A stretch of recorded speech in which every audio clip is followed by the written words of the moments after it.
Welcome to Divorce Mortgage Strategies, brought to you by the Divorce Lending Association, where clarity meets strategy in the financial side of divorce. Whether you're a family law professional, a financial expert, or someone navigating the complexities of divorce yourself, this podcast is your go-to resource for trusted insight into how real property and mortgage financing intersect with divorce outcomes. We don't just talk about houses. We talk about strategic solutions that protect futures. Let's dive in. Today, we welcome host, certified divorce lending professional, Stacy Ellison, and her guest, certified coach, Deidre Haggerty. Hello, my name is Stacy Ellison. I'm a certified divorce lending professional and divorce mortgage planner, and today I have the honor and privilege of interviewing Deidre Haggerty, whose company is Coaching with Miss D. I met Deidre about a year ago or so through the Atlantic Highlands Women in Business Networking Group, and she has since joined my NADP group, so I'm thrilled to double network with her these days. Deidre, welcome. Oh, thank you. Thank you for having me. I'm excited. Yeah, I'm excited for you to be here. Thank you so much. So let's start with, please tell me what inspired you to start Coaching with Miss D. I'd love to hear how your own experiences led you to work with women after divorce. Wow. Well, it's a long story, so I won't go through the minutia of it all because it's many years of many different things that kind of did almost a 360 that brought me back to this place. But it was really dissatisfaction in my own career and where I was going. It wasn't that I didn't love the industry I was in. I didn't. It was, I want to say, probably now the past 7 to 10 years, I really started this introspection of myself, which was like a dynamite explosion when both my parents died. Oh. And at that time, I was like, truly, like, what do I want to be when I grow up? You know, like literally, like I was doing something that I was great at. I was doing something that I had done for so many years, and I had advanced, and I felt like I was at the end of my advancement. I couldn't go any further. That was it. There was only so much I could do within that industry. So I started this exploration.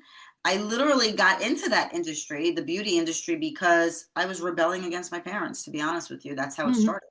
And so when they died and they wanted me to, I want you to do this, I want you to do that, I was like, well, that's what I initially started to do was therapy. That's what I went to college for, was psychology. And, you know, I got married crazy young, and I'm still with him.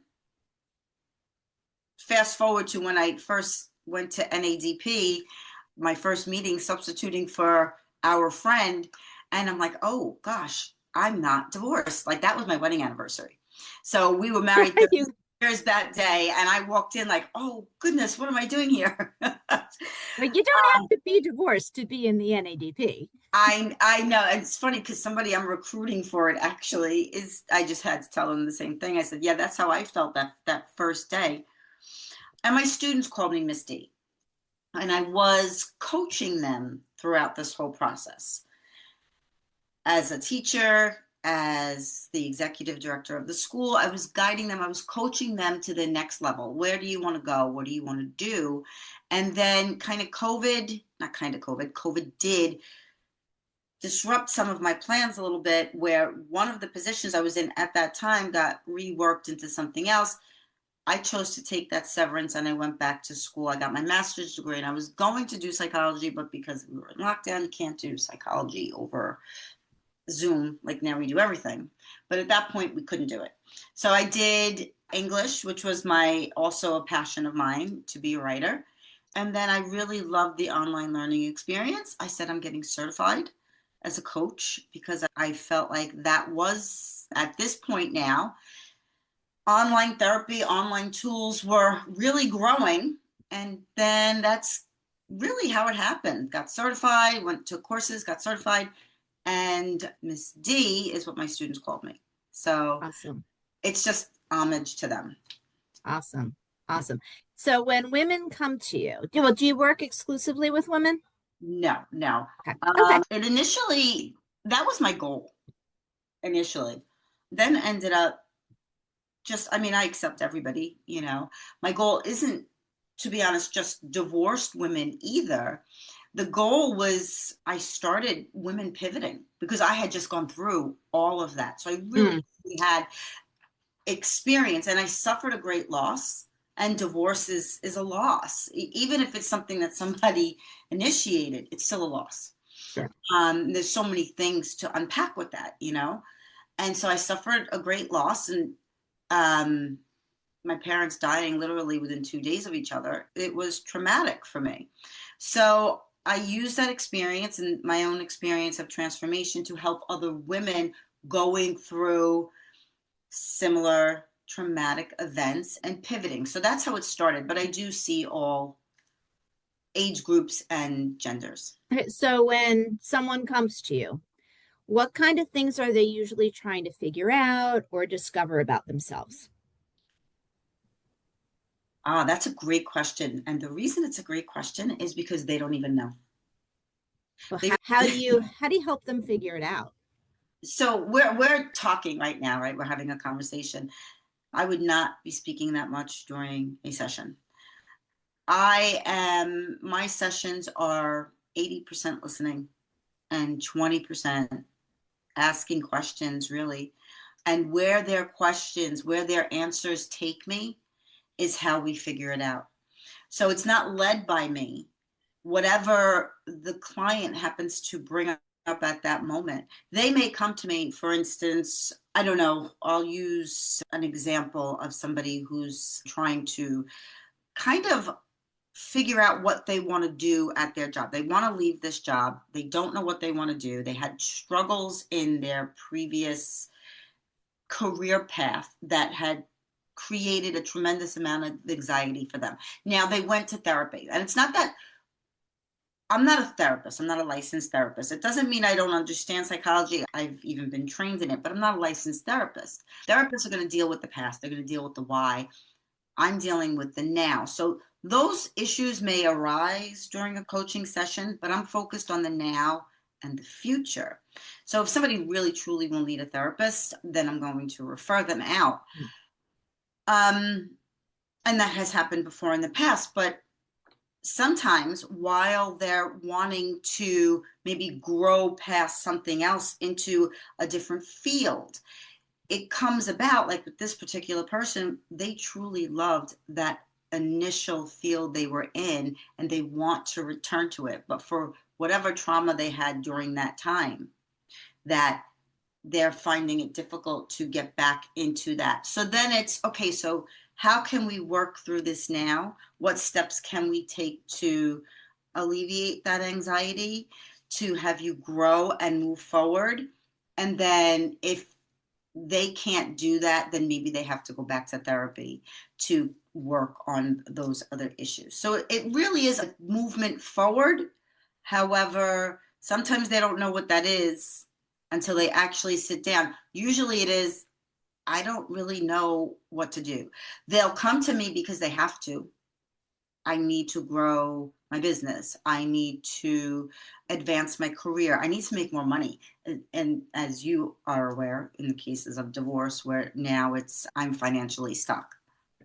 Right. Gotcha. So how do you help them rebuild confidence and start creating, really a new sense of identity after a shift, a change, specifically divorce?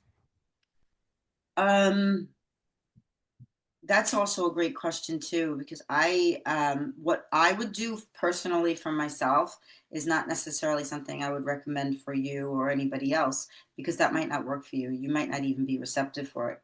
A person who's going to come into coaching has to be open to the process, meaning they also have to understand that they have to put in the work, and even though it's not therapy, I use the example of when you go to physical therapy, if you're going for, say, carpal tunnel, right? You're physically working that to fix it, to correct it, to make it better.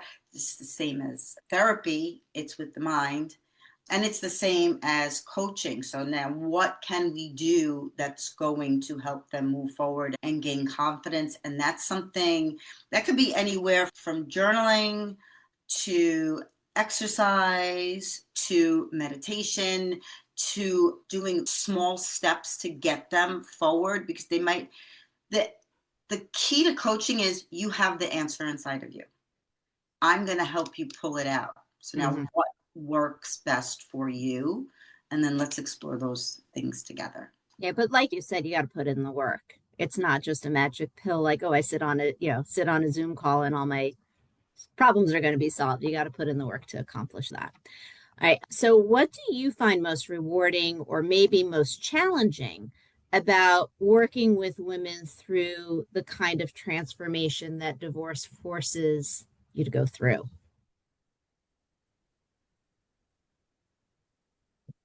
Rewarding is, I really do have something for both of those. So rewarding is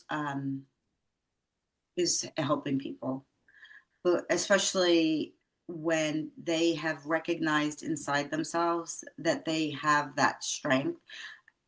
And it's emotional. Like I could actually sit here and cry about it, because seeing somebody do that and reach that point in their journey is, I don't even know if I have a feeling to describe how that makes me feel. Rewarding would be one of it, but it's such joy to see, like, you had that in you the whole time. It's pride. It's a proud moment. The goal is not to be in coaching forever. You know, not like people stay in therapy for years and years and years. Not that people don't stay with coaching, but the goal is you have this, you can do it. So having them see that, really seeing them, really helping them.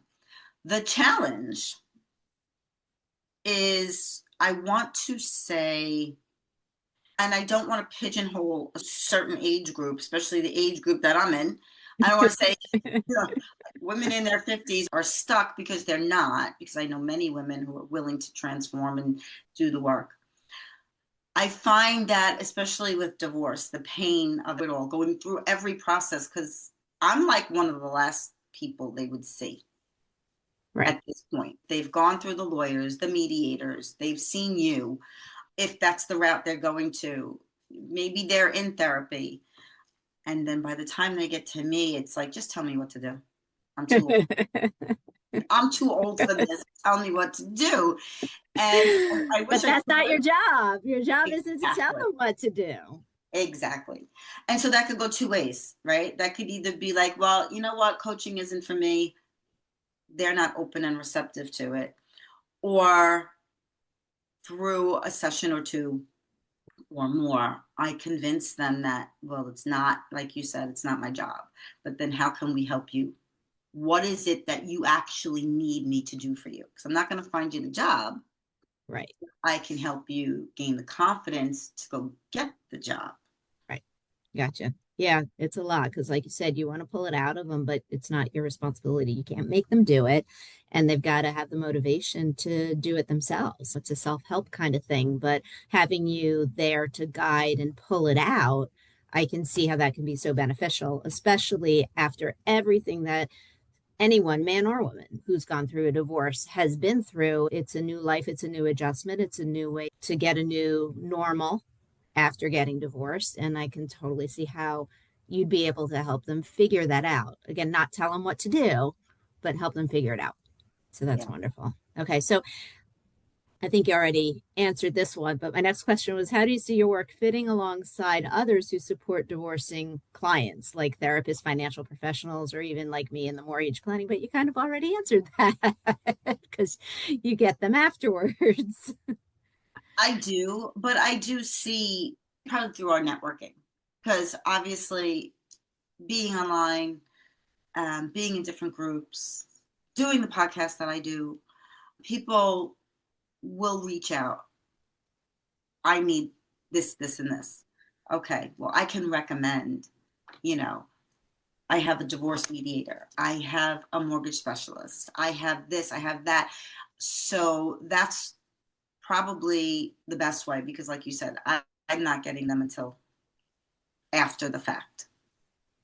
Yeah. Yeah. All right. So please share, how could someone who's looking for some coaching and willing to do the work and wanting to have, you know, have a little assistance, how can they find you and reach out to you and work with you? I feel like I'm everywhere. I feel like what's the movie? Everywhere and all, no. Oh God, with Jamie Lee Curtis. Now I just recited the name of it on something else I just did and I can't remember. Everywhere at once or everywhere, whatever. It doesn't matter. But that's what I feel like I am. I feel like I'm everywhere at once. So let's start. What is your website? The joy of social media. Coachingwithmissd.com. There you go. No punctuation in there except for at the .com. Okay. I am all over social media. LinkedIn, TikTok, Instagram, Facebook. Is it all Coaching with Miss D? Mm-hmm. Even all the right. podcast tip on this is at Coaching with Miss D.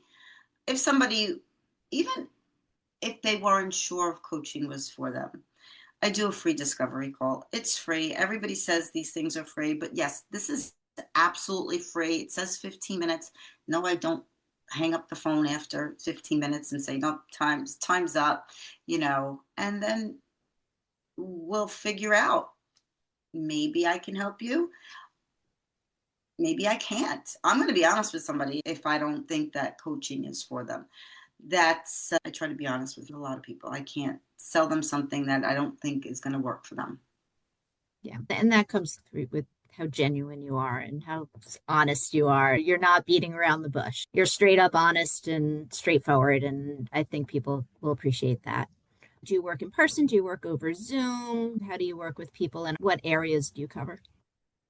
So that's another wonderful thing about coaching. If anybody is watching this and they were tossing between coaching and therapy, to be a licensed therapist is regulated to your state. You have to get licensed in all of the other states if you wanted to do online. With coaching, you do not yet. So I am Zoom anywhere. I mean, I haven't had any clients from overseas, but I would love to. Have spoken with people overseas, but not any clients overseas. And so that's all over Zoom. As far as, although my mentor, actually, one of my assessors was in Australia. So that was amazing. And then as far as in person, I can do in person. It would be for Central New Jersey, and we'll just meet wherever there's a mutual location. We can meet in a coffee shop. In the summer, I love because we live down At by the the beach. shore. Yeah. We meet at the beach. Mm-hmm. Awesome. Well, Deidre, thank you so much for your time. And I so appreciate it. I'm so glad we were able to cross collaborate and me be on your podcast and you be on mine. So this has been fabulous. Do you have any final thoughts that you would like to leave us with? It's funny because right now we are in a state of flux everywhere. We have people losing their jobs and people quite concerned about AI. I feel like at this point, I am here to help. And that is something, even if it's just as a consultant, because I also do consulting for beauty salons and cosmetology, even if it's as a consultant and moving away from the coaching sphere to discuss options of what you can do moving forward as people are losing their jobs and not knowing what's going to happen, how to feed their family, discuss side jobs, side hustles, and to navigate through AI. I'm also going to do some podcasts about that as well. So that's what I'd like to leave everybody with, that don't let this get you. We can make it okay. We can fix it. I think that is a great sentiment to leave it on. So thank you so much for joining me. All righty. I appreciate it. I appreciate you. Thank you. Thanks for joining us on Divorce Mortgage Strategies, powered by the Divorce Lending Association. If today's conversation brought you clarity, insight, or inspiration, we encourage you to subscribe and share this episode with others in your circle. For more resources, Or to connect with a certified divorce lending professional in your area, visit divorcelendingassociation.com. And be sure to download the free Divorce Strategy Hub mobile app for tools, education, and support designed to guide you through the financial side of divorce. Until next time, remember, in divorce, the mortgage isn't the problem, it's the plan.